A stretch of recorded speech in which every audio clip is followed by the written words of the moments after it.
Winnie's Way. "My dear engines, it is a most exciting day," Mr. Catherick enthused one morning.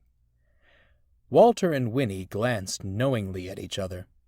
It seemed every day was exciting to their manager. "Thanks to a loan from the bank, our coaches have finally arrived. I expect you both to pull them properly. Is that understood?" he finished, staring at Walter. "Understood, sir," the tank engine grunted reluctantly. "Excelsior!" Mr. Catherick proclaimed. "Walter shall take the morning train. Winnie, the afternoon service is yours." "Mind you don't shake the passengers up too much," Winnie chuckled to her twin. "Otherwise, the coaches will be empty come my turn." Winnie took to the coaches like a duck to water. "That's the way, just right, that's the way, just right," she puffed happily. "Gentle, trick, trick, and fast, truck, truck. Gentle, trick, trick, and fast, truck, truck," the coaches sang. She kept to time, giving a whistle and a smile wherever she went. The passengers were thoroughly impressed. To no one's surprise, Walter's work was far from impressive. The coaches didn't sing, and time after time he lost his race against the hands of the clock. "I did not think a matter as simple as keeping to time would challenge you so, Walter," Mr. Catherick sighed. "It's not for lack of trying, sir. It's that—" "I don't want excuses," Mr. Catherick interrupted. "I want results. Effective today, Winnie shall be handling all passenger services. Perhaps goods work will reacquaint you with the work ethic I expect of my engines." He spun on his heel and strode away. "Does he think that's a punishment?" Walter sniffed. "Good riddance, I say." Early next morning, Winnie was being readied for the first train. She was bubbling with pride and letting off great whooshes of steam. "Oh, you're revoltingly chipper for 6:30 in the morning," Walter yawned. "The early engine gets the train," Winnie retorted. "That sluggishness won't win you back the morning runs." "I'm not sluggish," Walter scowled. "I was only late because—" "No time for excuses," Winnie interrupted as her driver pulled the lever. "My passengers are waiting." Walter watched her go, chuckling. "I suppose she'll find out for herself." The journey began well. Winnie puffed steadily along, and the coaches followed smoothly.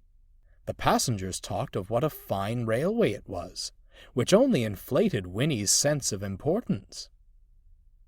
At the first station, she waited for more passengers to board. "Is it time to leave yet?" she quizzed. "Not if you haven't heard the guard's whistle," chuckled her driver. "Be patient." Neither Winnie nor the driver could have known that Mr. Jones, now acting as guard, had left the coach and gone to a nearby house. The minutes ticked past, and Winnie heard the other passengers starting to grumble. "Right," she decided. "If I wait any longer, I'll be worse than Walter." With a hiss and a whistle, she started away. "Whoa, Winnie! Steady!" cried her driver. Off we go," she huffed noisily. So noisily, in fact, that she didn't hear a shout from up the lane.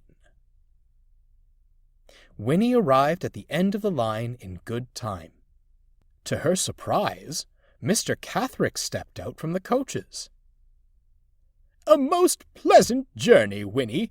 I'm right on time to make our next payment for the coaches you pull so well." Winnie blushed a deep scarlet and watched her manager hurry off to the bank. He returned quite suddenly. "Sir's just as quick as I am," she thought smugly. Mr. Catherick wasn't smiling. "It's rather difficult to make a payment when Mr. Buxton isn't at his bank. Bother! A waste of a perfectly good morning." "Fear not, sir," Winnie smiled. "I'll get you back down the line as soon as I can." The smile returned to Mr. Catherick's face as he boarded the coaches once more. Winnie hurried off, beaming with pride. She was certain nothing could spoil her day. However, her certainty was dashed as she neared the first station.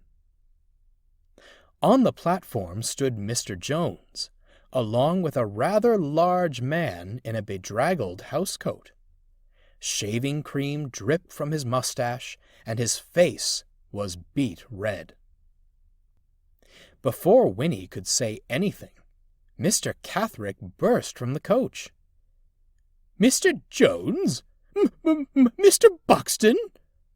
"Catherick," Mr. Buxton grumbled, "is this how you repay me? Jones came to fetch me, as he always does, but this miserable engine of yours left before I could even finish shaving." "I'm truly sorry, Mr. Buxton," Mr. Catherick stammered. "We certainly wouldn't want to offend you, especially after your generosity." "Pardon me, sir," Winnie interrupted, "but I can't understand how any of this is my fault." Mr. Buxton glared. "Winifred!" Mr. Catherick hissed. "I care deeply for my passengers, sir," she continued. "All my passengers. I am a punctual engine, and I cannot disappoint my friends. They seem to adhere to our schedule quite easily." Mr. Buxton's grimace softened. "In fact," Winnie continued, "Mr. Catherick boarded my timely train to meet with you for a scheduled repayment. But here you are, still in your housecoat. I don't understand this bank business, sir, but I do know the right way to run my trains." Mr. Catherick was close to fainting. He braced himself as Mr. Buxton turned to address him. "I suppose my investment doesn't give me the right to change a timetable," he sighed. "Let us reschedule. Same time tomorrow, Catherick?"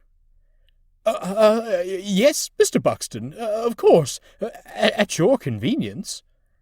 "Good little engine you've got here, Catherick," Mr. Buxton added, turning to leave. "You will be waiting for me tomorrow, won't you?" "As long as you don't keep me waiting, sir," Winnie chuckled. Mr. Buxton gave a wink, and, though concealed by his mustache, Winnie was certain she saw a smile before he walked back to his house. Mr. Catherick promptly collapsed. It was lucky Mr. Jones caught him. "I'm sorry, sir, if I spoke out of turn," said Winnie. "I was only looking out for our other passengers." "A most admirable quality," Mr. Catherick croaked, regaining composure. "Oh, and I gather Walter was only doing the same. I owe him an apology, and perhaps another chance." "No, thank you, sir," Walter chuckled that night. "I get on much better with wagons than passengers. Winnie was practically built for this sort of thing." "A compliment from you?" Winnie teased. "Thank you, Walter. I'm sorry I didn't listen to you. Perhaps I need to do more of that in future." "I'll remember you said that," Walter winked slyly. From that day on, Winnie pulled the passengers with pride. Every morning, Mr. Buxton stood waiting on the platform. "Looking very smart today, sir," Winnie would remark. "And punctual, too." Mr. Buxton always gave an appreciative smile, knowing he'd get to his bank on time, thanks to Winnie's way.